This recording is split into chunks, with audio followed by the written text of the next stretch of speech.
নমস্কাৰ এটি বিশেষ বাতৰি লৈ নিউজ নৰ্থ ষ্টুডিঅ'ত মই মুকেশ সিং সমগ্ৰ অসম জুৰি শ্ৰী শ্ৰী কৃষ্ণৰ জন্মাষ্টমী পালন কৰাৰ লগতে দেৰগাঁৱৰ মাছকটা গাঁও নামঘৰত উলহ মালহেৰে শ্ৰী শ্ৰী কৃষ্ণ জন্মাষ্টমী উদযাপন কৰা হয় নিউজ নৰ্থ এক বিশেষ প্ৰতিবেদন সমগ্ৰ অসম জুৰি শ্ৰী শ্ৰীকৃষ্ণৰ জন্মাষ্টমী পালন কৰাৰ লগতে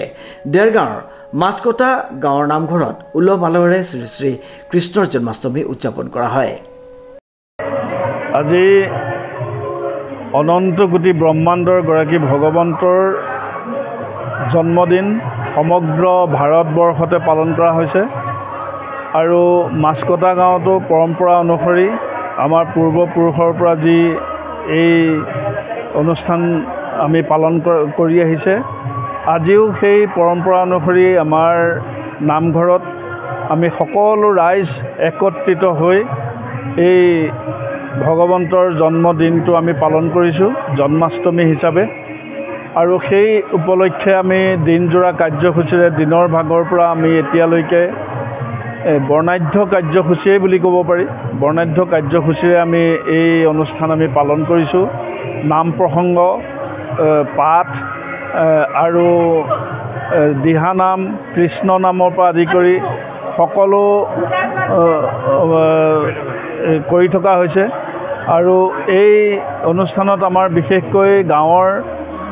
কণ কণ মইনা মইনীৰ পৰা ধৰি যুৱক যুৱতী পুৰুষ মহিলা সকলোৱে একত্ৰিত হৈ শ্ৰীকৃষ্ণৰ গুণানুকীৰ্তন কৰি এই ৰাত্ৰি এই সময়লৈকে আমাৰ এই গুণানুকীৰ্তন কৰি আছে ইয়াৰ পিছতে আমাৰ প্ৰসাদ বিতৰণ হ'ব তাৰ পিছতে কিছু জলযোগৰ ব্যৱস্থা আছে সেইখিনিও গ্ৰহণ কৰা হ'ব তাৰ কাৰণে আমাৰ প্ৰস্তুতি আগবাঢ়িছে তাই আহ্বান জনাম যে এই যি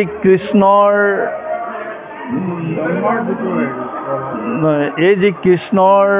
আমাৰ নাম এই কৃষ্ণ নাম কৃষ্ণ যি আমি ভক্তি কৃষ্ণ ভক্তি আমি যদি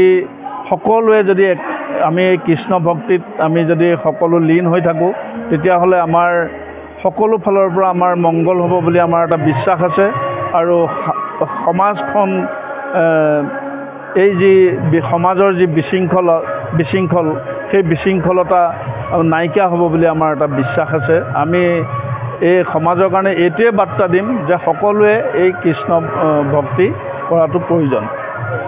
মানাথই যি দিহানাম পৰিৱেশন কৰিছে সেইটো আমাৰ অসমৰ সকলো ঠাইৰে কিছু নীতি নিয়ম কিছু অলপ বেলেগ হয়তো তেখেতসকলৰ ঠাইত সেইবিলাক যিখিনি নিয়ম তেওঁলোকে প্ৰচলিত হৈ আছে সেইখিনি তেওঁলোকে পালন কৰিছে এইটো ভুল নে শুদ্ধ মই ক'বলৈ নাযাওঁ কিন্তু সেইটো পৰম্পৰা আমাৰ ইয়াত নাই আমাৰ উজনিৰ সংস্কৃতি কিছু অলপ বেলেগ পাৰ্থক্য আছে উজনি আৰু নামনিৰ সংস্কৃতিৰ কিছু অলপ পাৰ্থক্য আছে এইখিনিত মই বেছি সেইখিনি ক'বলৈ নাযাওঁ তথাপিও যিহেতু দিহানাম পৰিৱেশন কৰিছে দিহানাম যিহেতু ভগৱানৰ লগত জড়িত এক নাম গতিকে সেইখিনি কিছু সংযত হোৱাটো প্ৰয়োজন জন্মাষ্টমীৰ উপলক্ষে সন্ধ্যাৰ পৰা মাজৰাতিলৈকে বিভিন্ন কাৰ্যসূচী নাম প্ৰসংগ কীৰ্তন পাঠ জন্মাষ্টমী গীত দিহানাম আদি পৰিৱেশন কৰা হয় বিগত বৰ্ষবোৰৰ দৰে এই বৰ্ষতো মাছকটা গাঁও নামঘৰত শ্ৰী শ্ৰীকৃষ্ণৰ জন্মাষ্টমী অতি উৎসাহেৰে ভক্তিভাৱে পালন কৰা পৰিলক্ষিত হয় মুঠৰ ওপৰত দেখা গ'ল মাছকটা গাঁৱৰ নামঘৰৰ লগতে সমগ্ৰ গাঁৱতে এক উখল মাখল পৰিৱেশে বিৰাজ কৰা কৃষ্ণ আমি মাছকটা গাঁও সমূহ ৰাইজৰ সহযোগত আমি পূৰ্বপুৰুষৰ নীতি নিয়ম অনুসৰি এই শ্ৰী শ্ৰীকৃষ্ণৰ জন্মোৎসৱভাগ আমি ইয়াত উদযাপন কৰোঁ